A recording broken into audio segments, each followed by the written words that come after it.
দোকানে একটা চা পাতা একটা বিস্কুট দিন তো। বাড়িতে লোক এসছে বুঝি, কুটুম এসছে, বিস্কুট এক প্যাকেট আর চা পাতা 1 সেকেন্ড দিদি।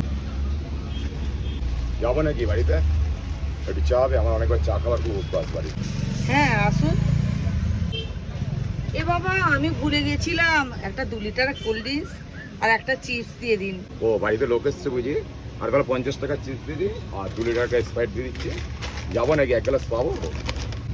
দেখুন এটা হয়ে যাবে। হ্যাঁ হ্যাঁ আসুন না।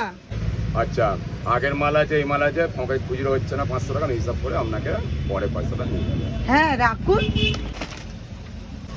একটা সার্ফ এক্সেল দিন তো, একটা লিকুইড দিন সার্ফ এক্সেলের, একটা রিং সাবান দিন। হ্যাঁ 3টে জিনিস তো? হ্যাঁ। আচ্ছা। কি হলো দাদা, আজকে বলছেন না? আপনি বললেন বাড়ি যাব, চলুন না আমার বাড়িতে, চাও খেয়ে আসবেন, থামস আপও খেয়ে আসবেন, চিপসও খেয়ে আসবেন, কাপড়গুলোও কেচে দিয়ে আসবেন।